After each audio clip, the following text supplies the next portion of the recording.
Direito Processual Penal, revisão, noções de direito processual penal, Polícia Federal. Hello, my friends, concurseiros brutos, não tão violentos, é hashtag paz, professor Norberto na área. Tamo junto, rumo a essa maravilhosa Polícia Federal. Tenho vários ex-alunos hoje meus, agentes da Polícia Federal. Tenho vários colegas, professores, delegados da Polícia Federal. Tenho ex-alunos, alunas, escrivães da Polícia Federal do Brasil, e estamos aqui junto com vocês desses 3 encontros, fazendo uma super revisão da matéria. É show de bola, garoto, vem comigo, filho, vai dar tudo certo, mas não sem antes registrar aqui a minha insatisfação no sentido de que foi-se o tempo, foi-se a época em que a Polícia Federal pediu um monte de questões de direito penal, de direito processual penal, legislação especial penal. O edital era desse tamanho, um monte de questões. Eu me lembro de 2004, era maravilhoso, só hoje uma mixaria de questões de penal e processo penal. Então, você tem que ir lá para garantir essas questões, ok? Vai que é sua, Tafarel. Gente, temos percebido que nos últimos concursos da Polícia Federal, e eu sou um professor atuante nessa área, eles estão deixando de lado muita doutrina, estão deixando de lado muita jurisprudência, eles estão mais se apegando à letra da lei, às circunstâncias de fato, estão deixando de se aprofundar, digamos assim, no direito e pedindo mais em termos de generalidades, ok? Então, é isso que eu tenho a dizer para vocês. Um conteúdo tranquilo, nós vamos analisar ele agora, mas para você que não me conhece, filho, não me conhece, chegou a hora de conhecer. Aqui no Aprova Concursos, eu leciono há aproximadamente 7 anos, mas estou na área de concurso público já há 22 anos. Sou formado em Direito pelo Mackenzie, faculdade aqui de São Paulo, ano de 97. Sou advogado criminalista desde o ano de 98, sou especialista em Direito Penal e Processo Penal pela Faculdade de São Francisco, sou mestre em Direito pela Universidade Metropolitana de Santos, e o que sempre dá um diferencial em nossas aulas. Por isso, eu sou incompreendido. Sou formado pela Academia de Polícia Militar do Barro Branco, turma de 88, sou ex-capitão da Polícia Militar, onde trabalhei por 27 anos, filho, no combate ao crime, descendo o sarrafo na malandragem. E, na verdade, há mais de 22 anos lecionando para concursos públicos. Então esse é o nosso humilde pedigree que eu vos ofereço aqui em holocausto, filho, em holocausto. E você vai passar nessa prova, vem comigo, o edital está bem enxuto de processo penal, até me atrevimento a acrescentar alguma cosita a mais, beleza, desse edital. Mas você com certeza terá um bom desempenho. É o que eu sempre costumo falar. As matérias de direito, normalmente, nesses concursos, elas vêm para agregar a sua nota. Não esqueça que hoje a Polícia Federal, eles querem executores, eles não querem pensadores do direito. Quem tem que pensar o direito em termos de Polícia Federal, óbvio, sem menosprezar o seu conhecimento, sua capacidade de discernimento, quem tem que entender o direito é a autoridade policial. Essa é a verdade. O agente da Polícia Federal, ele é um executor, ele operacionaliza as deliberações do delegado da Polícia Federal, que por sua vez possui suas conexões com o Poder Judiciário, com o Ministério Público Federal, beleza? Então não se sinta menosprezado, seja agente da Polícia Federal, um ótimo salário, uma ótima escala de serviço, um reconhecimento nacional pelos bons serviços prestados. Eu me lembro quando a Polícia Federal, em anos de 1992, era absolutamente nada no Brasil, nada. Me lembro que eu fazia a faculdade de Direito, primeiro ano, eu tinha um amigo meu de classe que era agente da Polícia Federal e ele ganhava 80% do que ganha um soldado da PM de São Paulo. E hoje, ganha um salário muito bom. Veja a mudança da Polícia Federal. Antigamente era sinônimo de uma polícia ineficiente, uma polícia ineficaz, era uma polícia, como digamos assim, passava desapercebida no cenário nacional. Veja a modificação que a Polícia Federal teve no transcurso desses 20 anos, tornando-se hoje uma referência, filho, nacional. Então, feitas essas considerações, chega de conversa mole, bora pra cima, passar nesse concurso, vem comigo, vamos analisar o seu edital. Gente, costumo dizer o seguinte, todo concurso de polícia, federal, rodoviária federal, polícia civil, polícia militar, polícia penal, todo concurso de polícia, quando o assunto é processo penal, basicamente são 5 assuntos. Inquérito policial, na lata, na cabeça, é a razão de ser da polícia judiciária. Então, inquérito policial é certeza que vai cair, por isso que nós vamos gastar um tempinho a mais falando sobre esse assunto, beleza?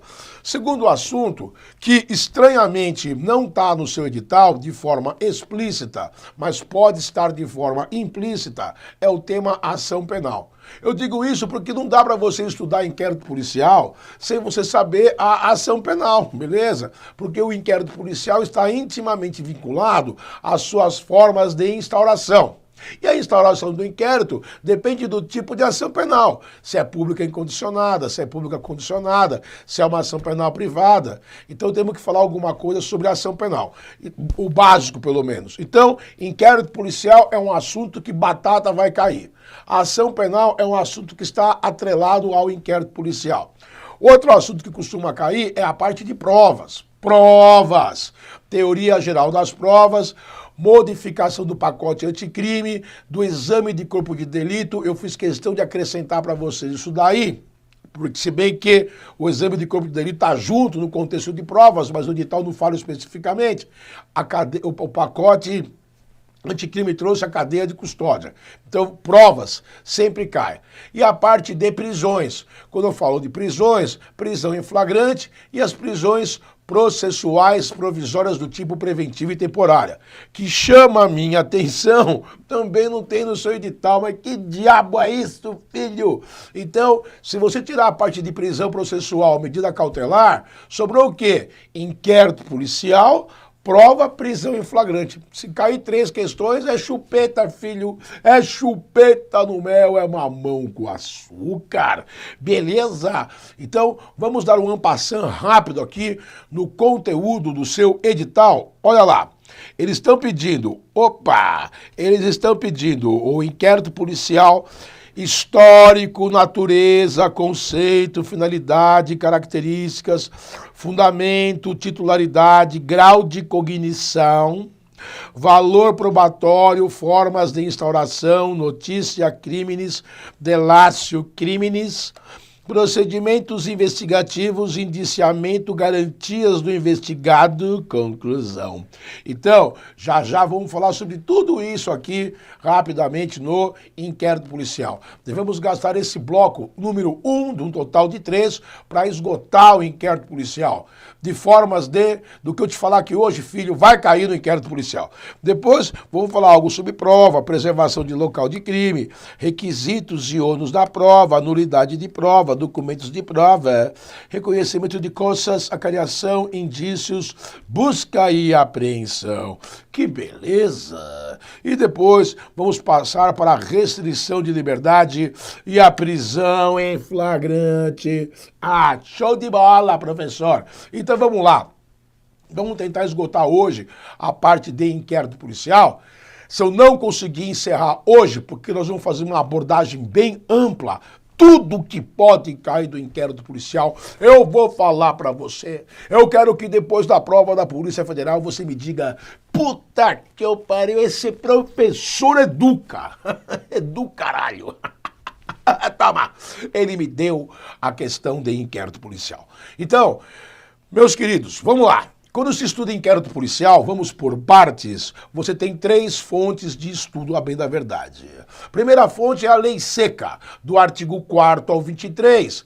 A CESP, a Sebrasp, nossa querida banca, certo ou errado, ela nunca teve tendência em se fazer transcrição de copiar o artigo de lei. Só aí outras bancas têm esse costume. O Sebrasp sempre gosta de perguntar, a questão sempre é um pouco mais bem elaborada, beleza? Mas não resta dúvida que você saber o artigo de lei é fundamental. E, gente, uma questão é de inquérito, não tem conversa. Uma questão de processo penal tem que ser de inquérito policial, beleza? E o bom disso é que é pouco assunto. É do artigo 4º ao artigo 23. Uma mixaria de assunto. Vá tomar banho se você errar essa merda, porra. Tem que bater a cabeça da parede 10 vezes. Então, vamos destrinchar aqui o assunto inquérito policial. Tem que iniciar pela leitura da lei seca, coisa que nós não vamos fazer aqui. Aqui nós não vai ler lei seca. Aqui a gente vai dar para você as coordenadas, as dicas, beleza? Bom, segunda parte interessante do inquérito é com relação à doutrina, alguns aspectos doutrinários do inquérito, que nós vamos comentar aqui. Falar sobre sua natureza jurídica, sobre o seu valor probatório, sobre formas de cognição, formas de veiculação da notícia crimes. Então, é a segunda fonte, a parte doutrinária. E a terceira parte interessante do inquérito é você interrelacionar ele com outras leis. Notadamente me refiro a quais leis? Ao Estatuto do Delegado de Polícia, ao Estatuto da OAB e à Lei de Abuso de Autoridade. Acho altamente pertinente essa correlação do inquérito policial com essas legislações, ok? Então, feitas essas considerações iniciais, falou em inquérito policial, doutrina, lei seca, legislação especial penal aplicável ao caso concreto. Beleza? Vou falar para você, calma aí. Vamos começar pela doutrina, ponto número 1. Primeira coisa que você tem que saber, o que é o inquérito policial? Traduzindo, qual é a natureza jurídica do inquérito policial? É como se fosse a certidão de nascimento do inquérito policial. Quem é você em inquérito policial? E a resposta é: sou um procedimento de polícia judiciária, administrativo, pré-processual, inquisitivo, que tem por finalidade apurar indícios de autoria e prova da materialidade da infração penal. Pronto. Você não vai ter uma definição mais completa da natureza jurídica do conceito do inquérito policial. Administrativo, pré-processual, inquisitivo, porque não comporta ampla defesa de contraditório. A finalidade do inquérito é apontar indícios. Gente, o inquérito, ao ser concluído, a autoridade policial, ela não pode dizer há crime. Ela não pode afirmar não há crime. Porque a competência para dizer se há crime ou não há crime no primeiro momento é do representante do Ministério Público. Então o delegado apura sempre no campo dos indícios. E se há indícios ou não há indícios, o delegado vai lançar em sua conclusão no final do relatório, que é a peça que finaliza o inquérito policial. Lembrando ainda que o inquérito policial ele é instaurado mediante portaria. A portaria, também chamada de peça exordial, peça preambular, peça vestibular, é a primeira folha que você, abrindo o inquérito, dá de cara com ela. É a portaria, que nada mais é do que a transcrição da notícia crimes. Então segura essa manga, natureza jurídica do inquérito policial, já matamos a pau. Segundo um conceito importante, relevante, qual o valor probatório do inquérito policial? Valor probatório relativo. Não tem valor probatório absoluto, porque as provas são produzidas no inquérito policial sem o crivo da ampla defesa e do contraditório. Por isso, há, em tese, uma certa suspeição na prova que é produzida no bojo do inquérito policial. Porque o investigado, porque o indiciado não tem direito de contraditar, não tem direito de exigir da autoridade policial a produção de provas, como estabelece o devido processo legal em processos judiciais ou administrativos. Inquérito policial não é processo, não é procedimento, então só quando uma das partes, notadamente a autoridade policial que preside o inquérito, delibera conforme sua discricionariedade, conforme sua linha investigativa, a produção de provas, ela cerceia, de certa forma, a parte investigativa investigada a produzir provas em seu favor. Não que a parte investigada, não que o indiciado não possa requerer a produção de provas. Poder pedir, ele pode. Ser atendido, não há essa obrigatoriedade por parte da autoridade policial, pois, quanto já visto, o inquérito não é revestida da ampla defesa do contraditório, princípios constitucionais esculpidos no artigo 5º, inciso 55 da Constituição Federal, uma vez que o inquérito ele é inquisitivo, beleza? Então, valor probatório relativo, não tem valor probatório absoluto, daí se chega à conclusão na parte de provas que o juiz de direito não se pode atribar a sua decisão, estribar sua decisão, atrelar a sua decisão unicamente nas peças investigativas do inquérito policial para emitir um decreto condenatório ao final do processo. Mas se eventualmente no curso do processo não puderam ser produzidas provas porque se perderam, testemunhas morreram, perdeu-se a perícia, perdeu-se tudo, porra. Aí o juiz tem que decidir com base naquilo que foi apurado em sede de inquérito policial. O inquérito policial não serve para a prolatação de um decreto condenatório, mas pode servir subsidiariamente para uma decisão absolutória. Beleza? Desde que impossibilitado a realização da ampla defesa e do contraditório. Muito bom. Gente, agora vamos lá. Falamos sobre natureza jurídica, falamos sobre valor probatório, vamos falar sobre as características do inquérito policial. Então, a primeira coisa, saber é que o inquérito policial ele é indisponível, no sentido de que não pode ser arquivado pela autoridade policial, por enquanto a totalidade do pacote crime não entrou em vigência ainda. Compete ao juiz de direito deliberar pelo arquivamento ou não do inquérito policial. Lembrando que o juiz é o destinatário imediato do inquérito policial, porquanto ele recebe da autoridade policial, dá um despacho para o representante do MP se manifestar. Nesse sentido, o representante do Ministério Público é o destinatário imediato. Juiz, destinatário imediato do inquérito. Representante do MP, destinatário imediato. Beleza? Então, primeira característica no sentido dele ser indisponível. Segunda característica no sentido dele ser dispensável. Quando falamos aqui a dispensabilidade do inquérito policial, é no sentido de que o representante do MP, nos crimes de ação penal pública, ou o querelante, nos crimes de ação penal privada, não estarem presos, vinculados obrigatoriamente à presença do inquérito policial para fins de oferecimento de denúncia ou queixa-crime. Por isso que o inquérito policial, ele é dispensável, beleza? Então vimos indisponível, dispensável, o inquérito policial, ou a autoridade policial tem a discricionariedade no sentido de deferir ou indeferir a produção de provas, discricionariedade para seguir linhas investigativas que ele entende mais adequadas, mas não tem discricionariedade para apurar do jeito que quer, porque o artigo 6º do Código de Processo Penal, ele disciplina providências da autoridade policial no âmbito do inquérito policial quando da ocorrência de notícia crimes.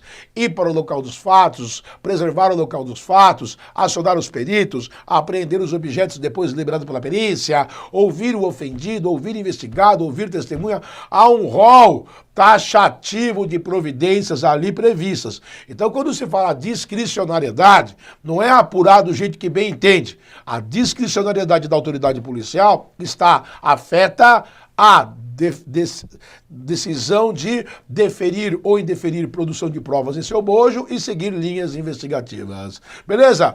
Como já dito, o inquérito é inquisitivo, não tem ampla defesa e contraditório, o inquérito é sigiloso, o inquérito é escrito, vigora o princípio da oficialidade, só órgãos oficiais podem instaurar um inquérito policial, vigora o princípio da oficiosidade, crimes de ação penal pública incondicional condicionada, a autoridade policial tem que, de ofício, instaurar o inquérito policial. Princípio da autoritariedade. Só a autoridade policial pode presidir o inquérito policial. Bom, eu diria para você que essas são as principais características do inquérito policial. Muito bem, agora vamos lá falar alguma coisa sobre as formas de cognição da notícia crimes. Aliás, diferenças entre notícia crimes e delácio crimes.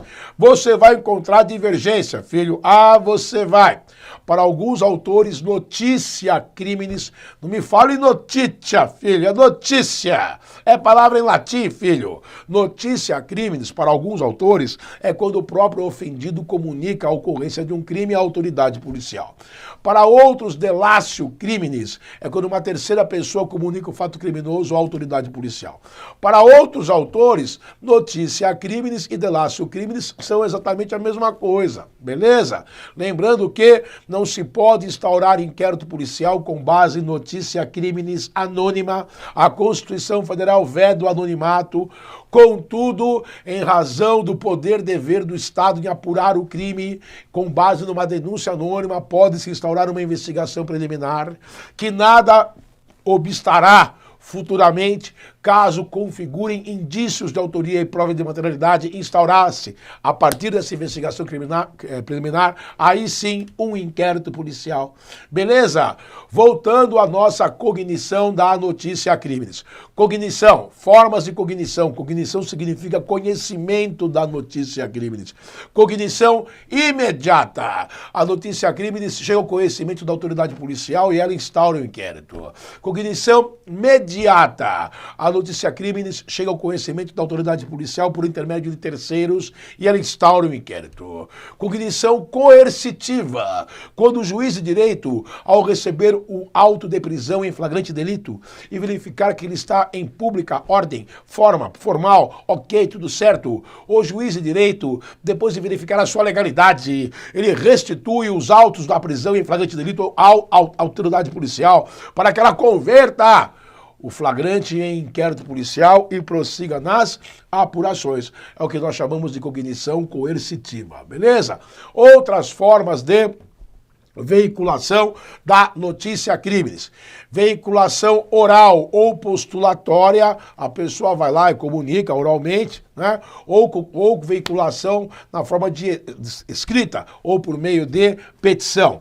Veiculação pessoal, a própria vítima vai lá ou por meio de procurador, terceira pessoa age em nome do ofendido. Beleza? Eu acredito que, e óbvio, formas de instauração do inquérito policial. Gente, tudo depende da ação penal. Então não esqueça que a ação penal é a forma pela qual o Estado ele adota providências, ele atua conforme a ocorrência do crime. A ação é a forma pela qual o Estado exerce a sua tutela jurisdicional em face do caso concreto. A ação judicial. No caso, a ação penal é como o Estado se comporta diante dos crimes. Então, tem crimes que independem da vontade da vítima, do ofendido para a sua apuração. São crimes de ação penal pública incondicionada. Tem crimes em que pese serem de ação penal pública, onde o Estado tem interesse em agir, onde a titularidade é do representante do Ministério Público, para que o Estado haja, tem que haver uma permissão da vítima, um consentimento. A vítima tem que manifestar o seu interesse em ver o Estado processar e julgar o investigado, ou indiciado, o réu, o acusado, enfim.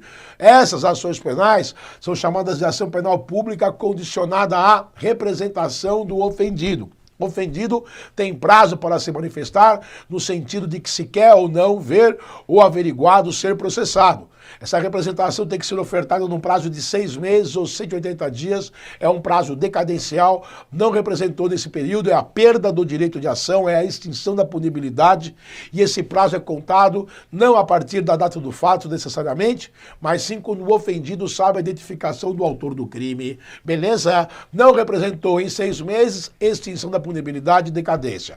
Representou, se arrependeu, a representação ela é irretratável após o oferecimento da denúncia. Então, antes que o promotor ofereça a denúncia, você pode se retratar. Temos os crimes, finalmente, de ação penal privada, aqueles em que o Estado não tem o interesse em apurar. Por isso, a acusação fica a cargo do ofendido, que se chama querelante, que vai ingressar com uma queixa-crime, que é a mesma coisa que uma denúncia, mas é uma acusação nos crimes de ação penal privada. A queixa-crime é direcionada ao juiz de direito, beleza? Ação penal privada. E por último, saiba que existe, porque está lá no artigo 5º da Constituição Federal também, os crimes de ação penal privada subsidiária da pública. Nos crimes de ação penal pública, o promotor tem prazo para acusar, 5 dias réu preso, 15 dias réu solto. Se o promotor perdeu o prazo, veja, não é o promotor que entendeu que não há crime, porque se ele entendeu que não tem crime, não tem o porquê acusar. Mas se o promotor perdeu o prazo dos 5 dias réu preso, 15 dias réu solto, a partir do 6º dia réu preso, 16º dia réu solto, o ofendido pode entrar com uma queixa-crime em direção ou direcionada ao juiz, em que pese o crime ser de ação penal pública. Por isso chamamos de ação penal privada subsidiária da pública. E nesse contexto, o juiz vai intimar o representante do Ministério Público para que ele se manifeste. E nesse sentido, o promotor de justiça, via de regra, oferece uma denúncia substitutiva àquela queixa-crime, ou a dita queixa-crime, e dá prosseguimento aos ulteriores termos, uma vez que o promotor, ele é o titular da ação penal. Beleza? Gente, então eu tive que falar isso para explicar para você formas de instauração do inquérito policial. Crimes de ação penal pública incondicionada. Primeira instauração, de ofício, a autoridade policial tem que instaurar, chega o conhecimento dele um crime de homicídio, ele tem que instaurar, não tem que consultar ninguém. Ou instauração mediante, de inquérito policial, mediante uma representação, nos crimes de ação penal pública condicionada a essa medida. Ou então, mediante requisição, que é uma ordem. Quem pode ordenar ao delegado de polícia a instauração do inquérito policial? O juiz de direito, ou representante do MP, requisição. E mediante requerimento, o ofendido nos crimes de ação penal privada pode requerer ao delegado, instaure essa porra, apure essa bagaça, meu filho. É isso aí, formas de instauração do inquérito policial. Muito bem. Gente, eu estou sempre aqui olhando, porque o computador está longe, o relógio está lá, e eu tenho... E professor Norberto é cego, filho.